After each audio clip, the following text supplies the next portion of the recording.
much for coming to my program and being interested in tree communication. For those of you who may not know, we do have bathrooms just up the trail that way, as well as in our visitor center. Water fountains are in there too. If you find yourself needing them at any time, feel free to excuse yourself. But let's jump right into it. Who is familiar with the game telephone? Oh, yeah. Pretty much everyone? Okay, fantastic. Well, we're going to play a game of telephone here right away. And I have two different phrases that I'll be throwing at you guys. And we will either, maybe we can like line up this way, and it's a little easier. But we'll pass the phrase around. And whoever's at the very end, I just ask that you repeat what you thought you heard out loud. And then reflect, see if the beginning message matches the end message. So, how do you guys feel about lining up just right over here? Alright, are you ready to start?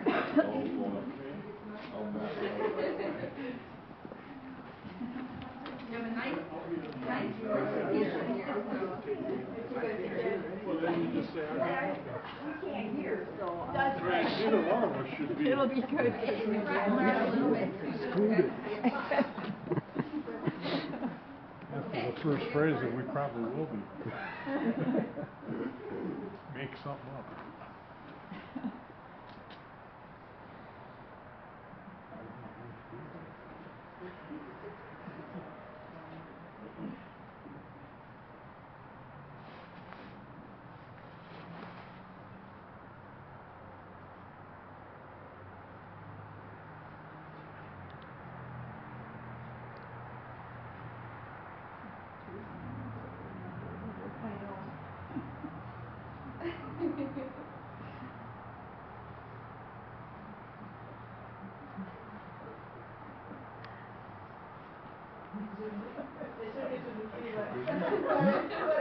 I know.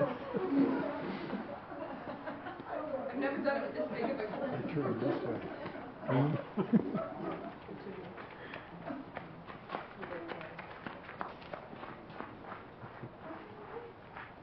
We're starting a game of telephone if you want to sneak in at the very end. Is this talking to you? Yes.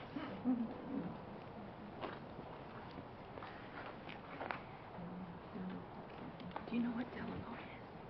Do you know what telephone is? We all have those confused looks at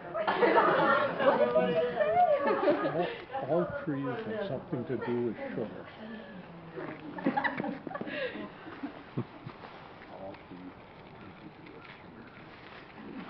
All trees have something to do with sugar? There's part of the message there. Do you want to share the original message? The original message was, I'll trade you nitrogen for sugar. There you go. Oh, okay, don't worry. But yeah, he said the original message was, I'll trade you some nitrogen for your sugar. So this time we're going to start over here and pass around this way. One more message. Start up here? Close. That's sugar, right? Yeah.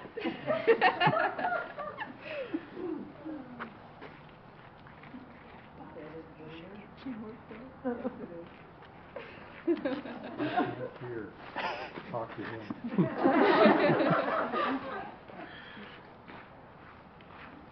He can't. I think you should get checked out. I love seeing those. Right. Yeah.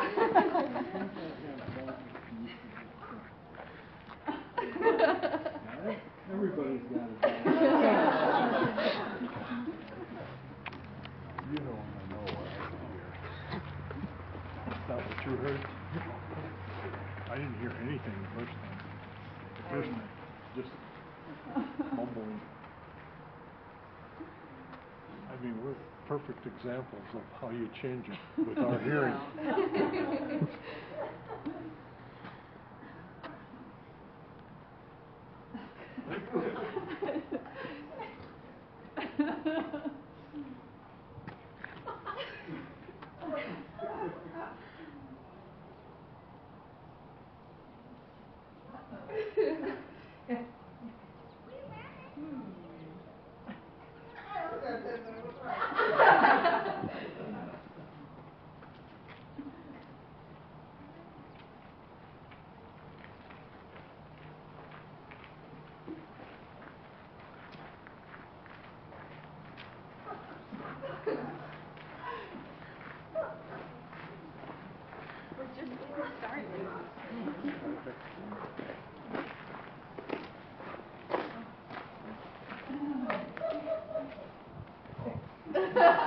All right, now you get to say it out loud.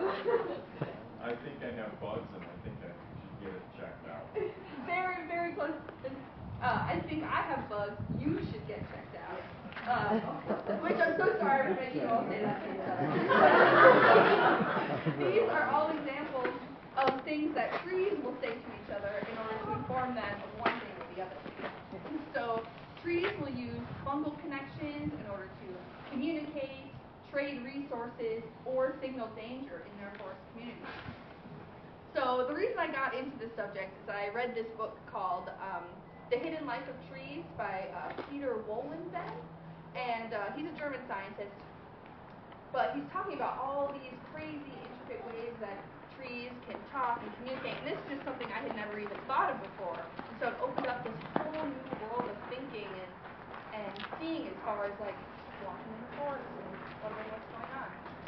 I also read a lot of fantasy books as a kid, and if you know anything about fantasy, there's these creatures called Ents, which are these like giant trees that have usually big lumbering voices and furrowed brows and mustaches, but they're protectors of the forest that can talk.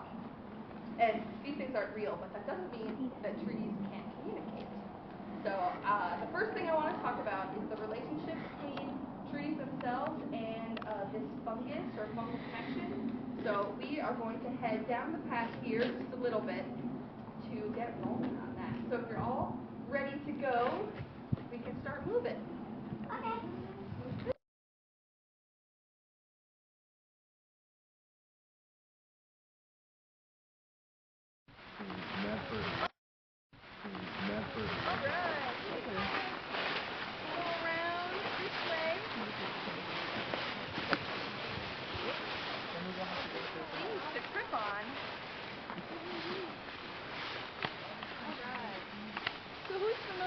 It takes a village. Yep.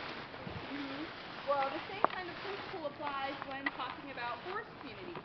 Trees rely on their close neighbors and their fungal connections in order to. But how does this trade even work?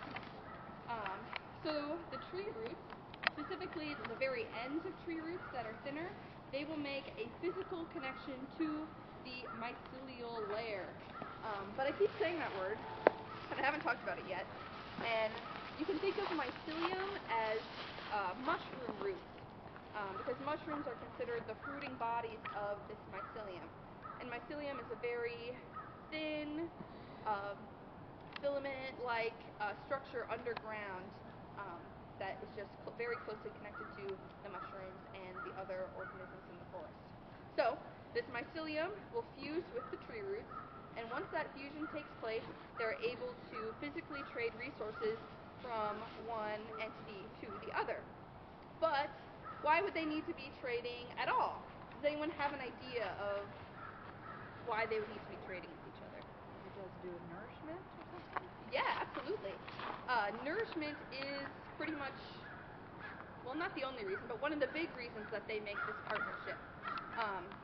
The trees, as you know, they are very good photosynthesizers. So they take in the sun and water, and they're able to create sugars, which feed themselves.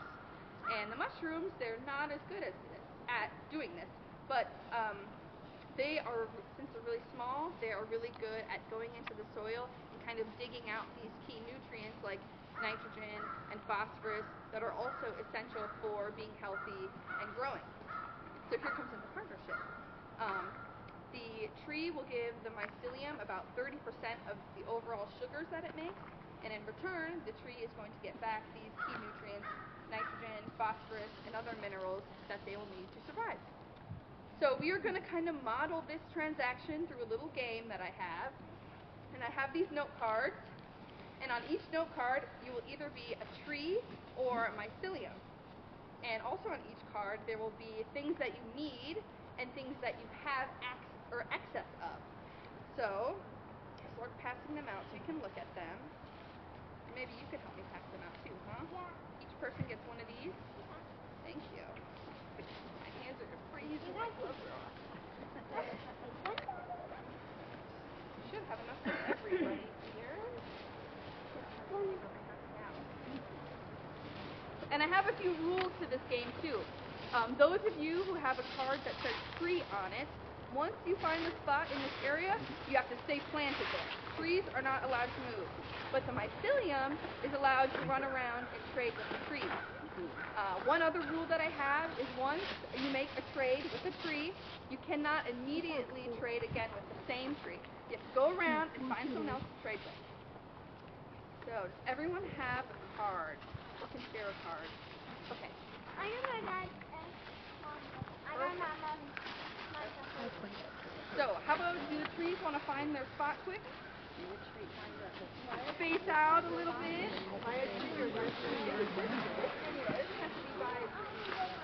And does everyone kind of understand what they need to do?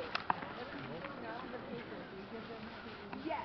So those pieces of paper, you'll be physically trading with each other. And the blue is nitrogen, the green is phosphorus, and you'll just kind of ask like, oh man, I need a phosphorus. Do you have any? Yeah, I have them. And then you can make that trade. These must be sugars. Those are sugars. Yeah, absolutely. Are you all right? Yeah. All right, nice. Good recovery. So, how are we feeling? Trading, running around, carefully.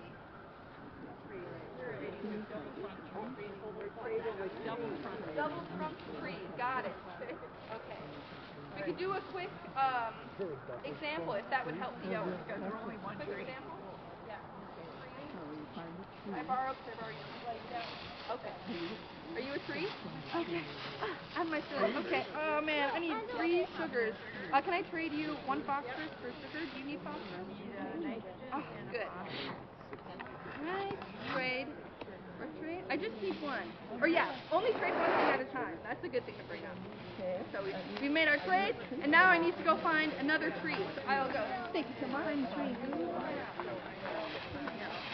Reset our cards here.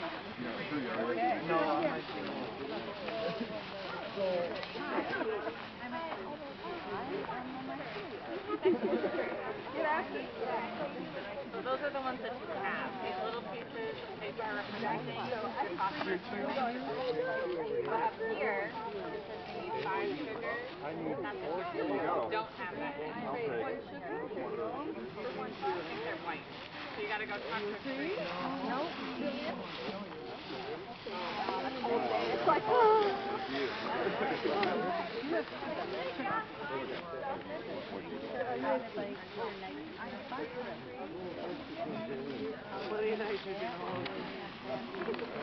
Are you a tree or mycelium?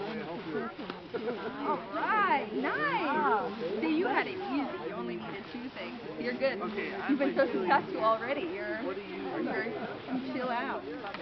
Very good. You see how Marissa's her trading. How are you trading? Thank you so much. You're a tree. You can't move. So do you, I need some sugar. Either nitrogen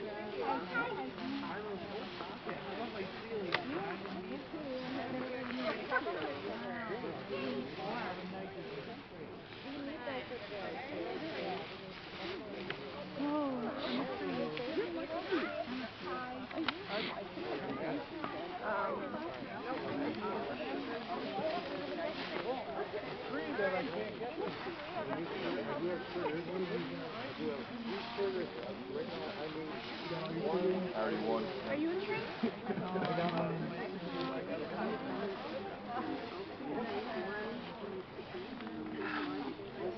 Brandon, you guys a tree? I'm mycelium on all sides.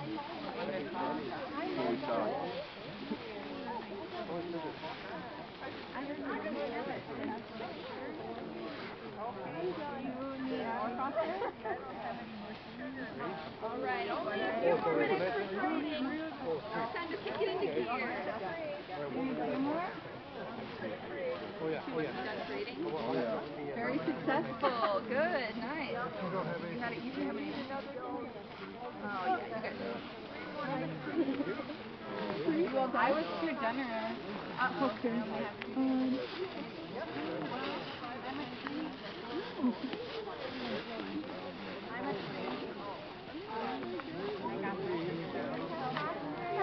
Oh, we need a phosphorus.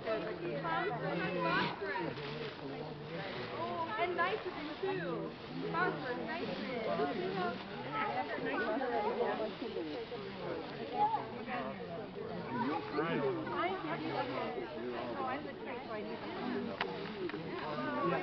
You too, or Oh, yeah. what section are you in? Everyone has section on Tuesday.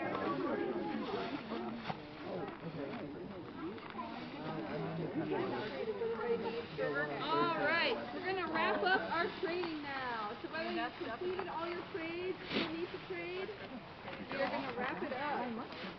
So those of you who were totally successful and got everything you need, raise your hand. Nice, nice, a few. Did you have a lot of things on your card? A few things?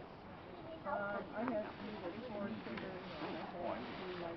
Good job. Okay, 4 trades. I know you both of you had 3. You only had 2. You got everything? Nice. How many things did you have to trade? We had 5 negatives. 7 Wow. So you were really trading up a storm. Yeah. Well, fantastic. So this just kind of gives us an idea of what the mycelium needs to do in order to run around, get everything that they need, and maybe redistribute some things to other trees. But along with being able to trade resources, being connected to this mycelium, or something that we can also call the wood wide web, this wood wide web provides the resource of communication. So we are going to walk down the trail again, just this way, kind of by our tree house over there. And then if you guys all want to give me your cards, I can shove them in my bag. Thank you.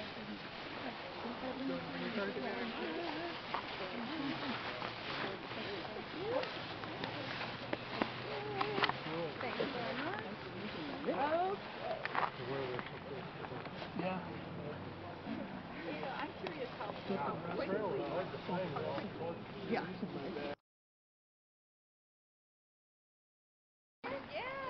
It might be your moth. Like, it might be. Definitely moths in there too, but it's also that mycelium we were talking about. I'm in the same program. Yeah, very super, super fine. Yeah. Really, really fine. You can tell, I mean, it's kind of white, but it's a little... Yeah. Super fine hairs. Yeah, okay. And I just dug this out of the root ball there. Yeah, but it was just on the very, not surface.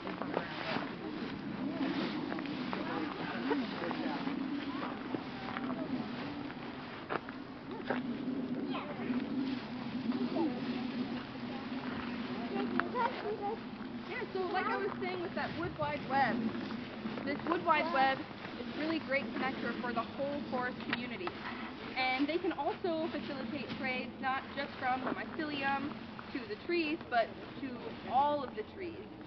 Kind of, like I said before, serving as that redistribution network, trading similar things like the sugars, nitrogen, phosphorus, minerals, water, all those same things, but instead of tree to mycelium, it's through the whole community. And so, kind of posing a similar question, why do you think the trees themselves would want to trade with each other? And keep in mind that some of these trees are going to be in direct competition with each other, so they're going to be fighting for the same light, the same water, maybe the same nutrients in the soil. So what would make them want to trade when they're Stay healthy. I mean, so they're not dying. Right, absolutely. Diseases, yeah. Absolutely. Those are pretty much 2 big ones. Does anyone else have something they'd maybe want to add? They seem to shelter each other too. So like, a tree standing in a field alone is more likely to get blown over than. Absolutely. Yeah, it's really important to keep the community healthy so that you can keep that same local climate. So if a tree were to die and create a hole in the canopy, this can provide opportunities for other trees, but it also will change what maybe that humidity is, how much water is evaporating from the soil, bring more wind in. So it's in the tree community's best interest to keep everyone safe, everyone healthy, so so that they don't have to worry about these bigger problems like the local climate and that changing. And this is something that is kind of called forest etiquette. You know, everyone helping each other out, keeping each other safe, keeping each other healthy, just for everyone's best interest. And there's a really, really cool study that was done in Germany that was in that Hidden Life of Trees book that I mentioned earlier. And the study was done on photosynthesis rates in beech trees.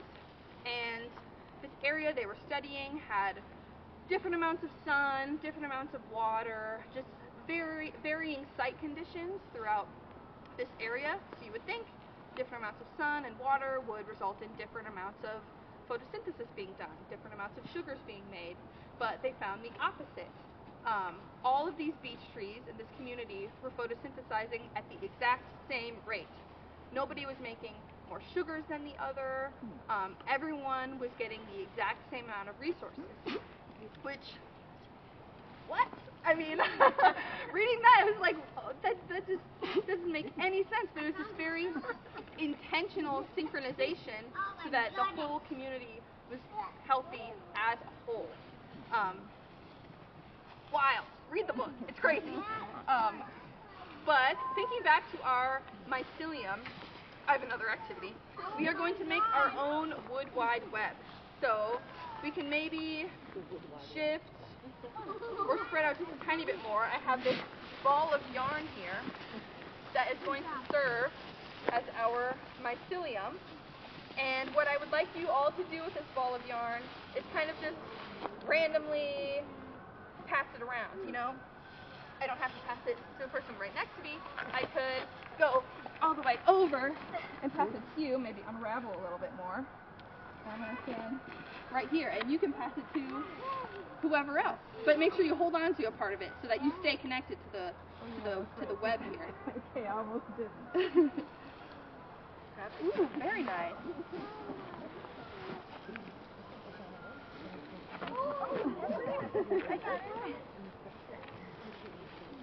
And those of you who maybe passed the web, feel free to grab on.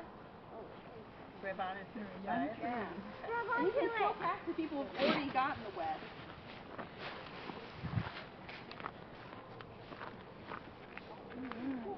So you're going to see some connections being made. I'm just only a little bit connected. I'm kind of on my own in here. I want to be by you. Let's see if we can get a connection to happen. We're running out of yarn. I know, I should have got a bigger ball here.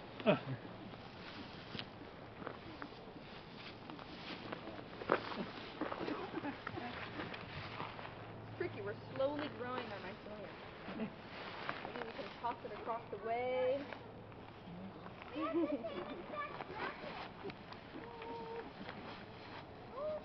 Oh, nice. That's a connection here. Yes. Let's see how many we can make before our yarn runs out. Oh, what? Keep moving.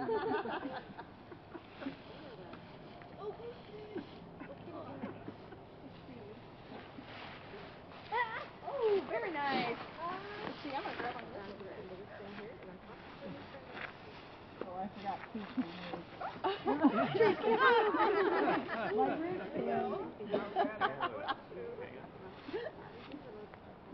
Wait, we need to connect. Oh, look at that. Nice. Now we can talk to each other. Yes. Talk about our day. How old are you? I'm 24. Number 24 tree years. Probably the My coldest, I sister think. is 21. Nice. And my other sister is 28. Okay, looks like we've made all of our connections. So, how connected does everyone feel? We have some unconnected trees over here. I'm still connected. Okay, perfect. Everyone is connected. Beautiful. I feel very connected. I've got a lot of resources available to me. Let's see, we have people over there with maybe just a few connections. But, let's see. We've been talking about community a lot, and community is very important. So, what do you think would happen if you were in a crisis situation and your neighbors weren't home, maybe you didn't have access to your phone here? What do you think would happen to these connections? Uh-oh. Oh no. Crisis. How do we talk to each other? Oh no. Luckily, there are other ways to communicate other than these mycelial connections. Wait, can you come on? Yes.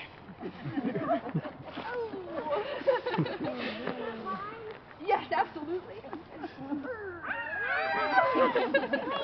know a game that everyone can play.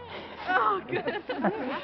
Right now we're gonna listen. But we have one more way that trees can communicate that we'll talk about in our next visit. But think, as we're walking over, what could trees do to communicate with each other than using these mycelial connections? So, grab all this yarn up and we'll get moving. One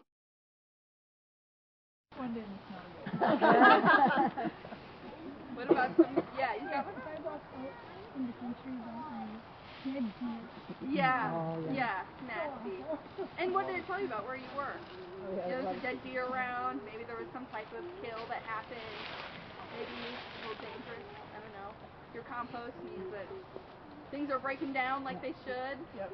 Yeah. Does anyone else have something that they'd like to share? What's that? Oh, yeah. These are very good examples. So trees will also use smell in order to figure out things that are going on in their environment. So trees will pick up on pheromones that they can either send out or receive from other trees, and they receive these pheromones through their leaves. And there are a few different reactions that trees can have based on the kind of pheromone that's being brought out. So one example of something that trees would send out a warning signal for is browsing. There's a lot of deer here, a lot of browsing happening. And so when they feel they're being browsed on, they will start to increase the amount of tannins that are in their leaves. And these tannins will make the leaves very bitter and they won't taste good. And so whatever is browsing on them will eventually leave them alone or go on to something else. And another thing that can happen, or that they can react to, is insect damage. And this one is crazy because when a tree is being attacked by an insect, they can sense what kind of insect it is based on the saliva that they're picking up again through their leaves. And then what they can do based on that information is they will send out a very specific pheromone to this insect's natural predator. So whatever likes to chew on, say, a caterpillar, will come by and pick up this pheromone that the tree is sending out and go, ooh, buffet on the left from whatever, and they will come and to this tree and start eating those caterpillars. So it's like a win-win-lose. The tree wins because it gets to get rid of the insects. The predator gets to win because it gets a nice meal, but the insect that's bothering the tree, that's a loss right there. So thinking back to our Wood Wide Web, and kind of back to our web activity that we just did, what do you think would happen to the web if, say, like a road was built? Totally. Breaks it up. These bulldozers come through and they rip up the earth, therefore getting rid of these mycelial connections. So even on like the road coming into Shmeekly here, you could think that these trees on opposite sides of each other may have no way of communicating, at least through this mycelial connection. So they could very well be using things like pheromones in order to let each other know, hey, lots of deer over here, or we have this insect that's really bothering me, you should get checked out. That sort of thing of letting trees know whether they're in their direct mycelial network or otherwise. Because these pheromones can travel a lot farther than, say, a mycelial connection. The mycelial connection is very big, but it still has its limitations. So, we are going to kind of talk about how human-made structures can inhibit mycelial connections, because this is kind of one of the big problems that we have in either where it's a parking lot or even our trail right here. It's this gravel trail, which blends in really nice with the background. It seems like it's pretty, doesn't get in the way, but the constant compaction from all of us visitors coming by and stepping on it will start to compact that soil, and it won't allow the mycelium to be able to grow freely underneath. Although it could maybe grow, the amount of energy that they would need in order to get through that really coarse dirt just wouldn't be worth it. So they would rather spread out some other way than go through that dirt. So we're going to head to the parking lot and check out some of our human impacts over there. So we're going to walk down this, and we're going to compact this trail a little bit more.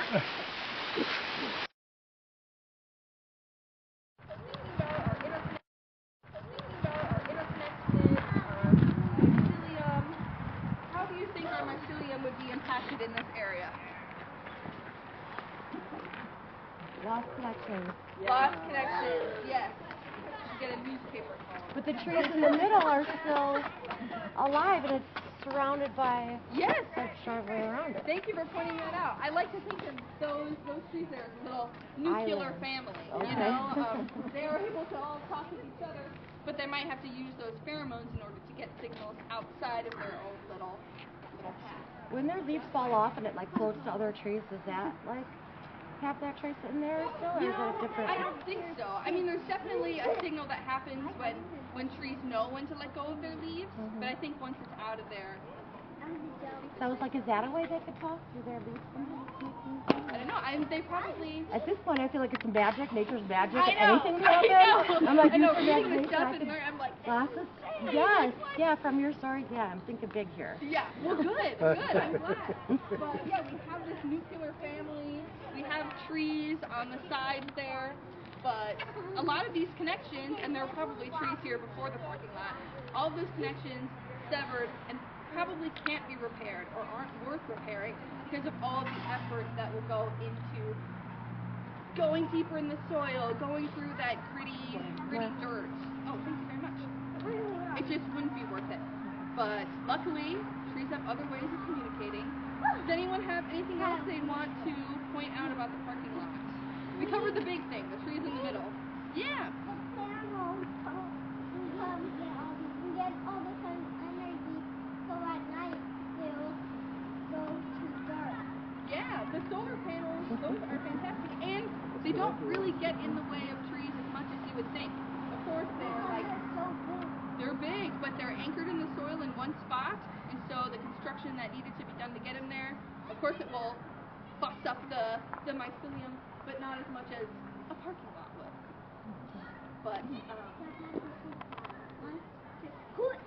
But throughout our talk, we talked about how trees will use their fungal connections and mycelium in order to communicate with each other, trade resources, as well as signal danger to the folks in the tree community.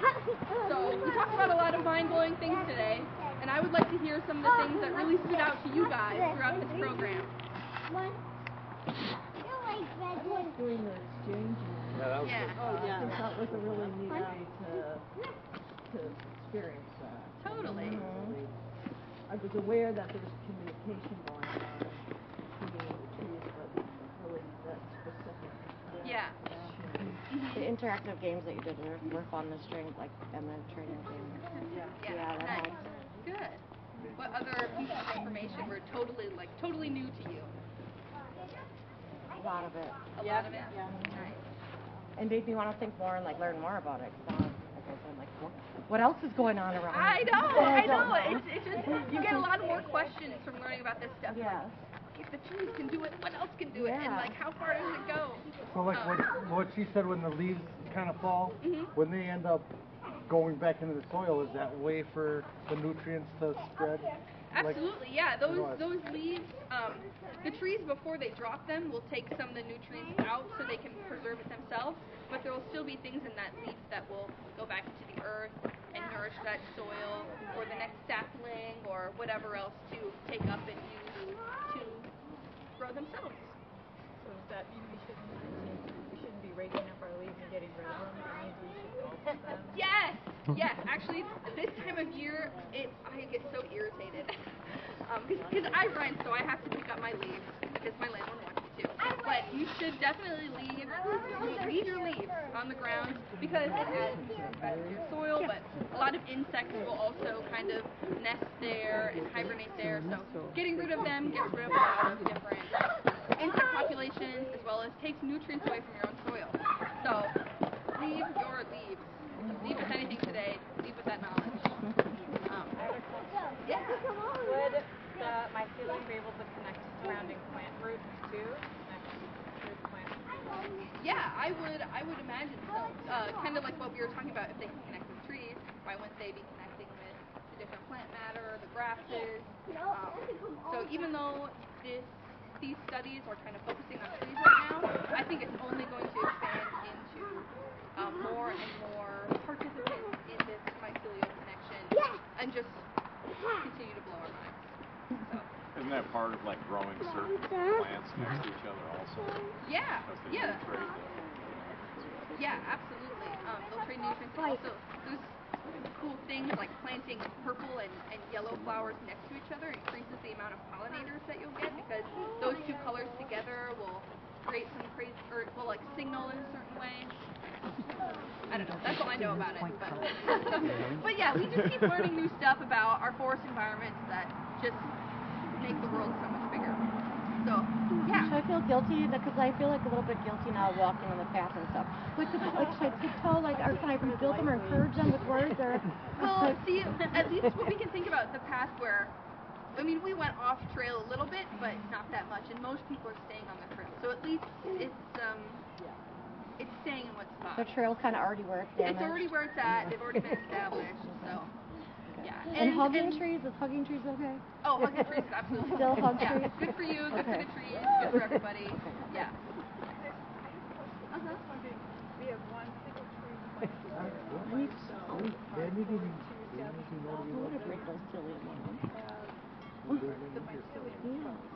Right. The mycelium is probably there in some degree, but yeah, because it's on its own, it doesn't have that kind of local climate that we talked about, where they're more susceptible to wind damage, maybe more susceptible to disease, or like there's more browse. I mean, not this one's not getting any browsing, hopefully, because it has the proper cage around it. But yeah, trees are healthier in a forest. Yes. So when you're walking around in the future through Schmeekly or through your own like neighborhood, what I really want you to go away with is I want you to kind of have this sense of wonder and think like, what are these trees talking about? Look at how many are together, if they're alone, if they're maybe diseased, like what's going on in their world. Think about it, because it's amazing. So thank you all so much for coming.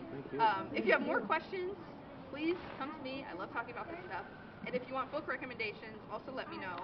There's a lot of really cool books out there that talk about more in depth of what we were all talking about today.